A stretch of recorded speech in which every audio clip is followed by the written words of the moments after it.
I think it also has to do with sometimes school districts not employing everything that they have at their disposal in terms of drawing the parents in to have the conversation about what the negative impacts of dropping out of school may be, such as what I already listed in terms of the undiploma.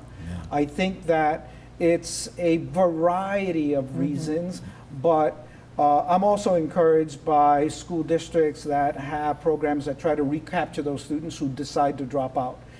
School districts that have programs that go up to age 21 to give the opportunity for those students who drop out to rethink their decision and get re-engaged. The impact that all of our societal types of pressures that are on our children is immense. Yes. But we need to have responses to those negative impacts. Absolutely.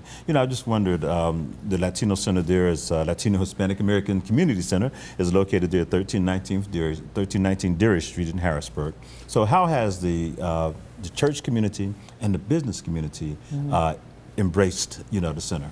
Well, we're continuing to work on that. As a matter of fact, on Friday, November the 19th, we're hoping to have a Thanksgiving community meeting in which it's going to be by invitation only, but we're going to invite our clients to come in to the St. Francis Church and partake in a dinner, but we're also going to invite the providers that we have been referring our clients to, our board members, to have a discussion so we can better answer the question that you're asking, and that is, how do we better engage every one of those businesses and also churches. I think that we've started to do that, but we probably could do a better job of engaging them as well.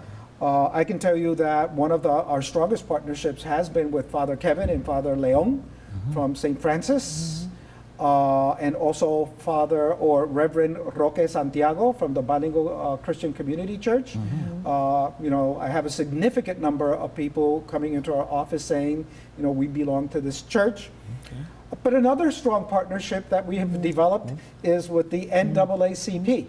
And one of the things I would like to be able to share with you is that they're having their 56th annual Freedom Fund dinner. And that's going to be on Saturday, October the 30th.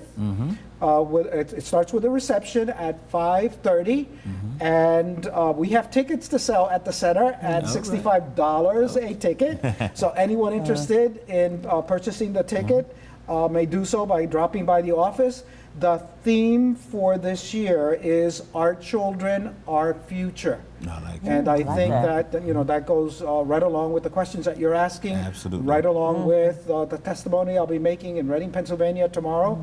And I wholeheartedly believe this, and that is, we have to do everything that we can, not only to invest resources in terms of dollars, but resources in terms of effort. That's right.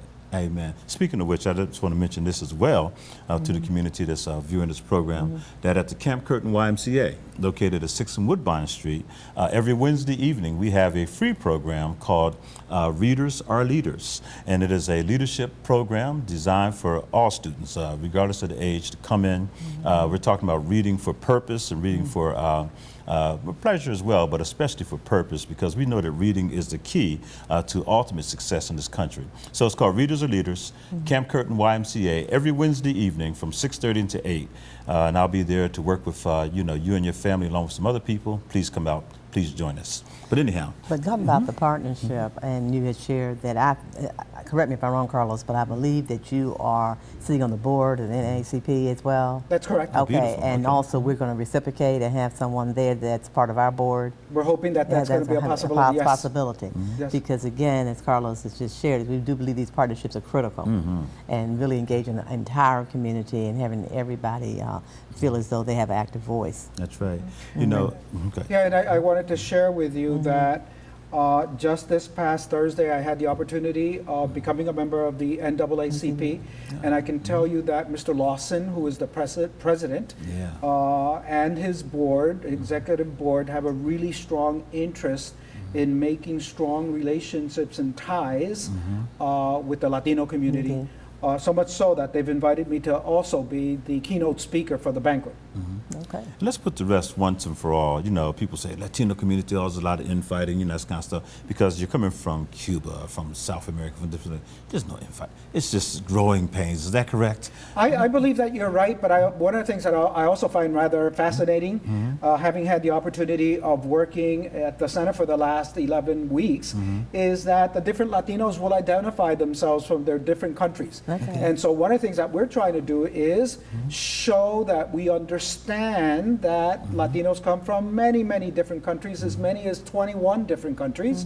And so we are hoping to be able to actually develop a handbook that shows the differentiation between the different Latinos that come from the 21 countries in order to be able to better equip even the service providers. Yes. So that not everyone thinks that, you know, you're Puerto Rican or you're Mexican. I'll give you one of the most important events that occurred in my life in terms of that same issue. And that is when I was a cluster leader at Albany High School in Philadelphia. I had these Vietnamese girls come up to me and say, "Mister, they all think we're Chinese."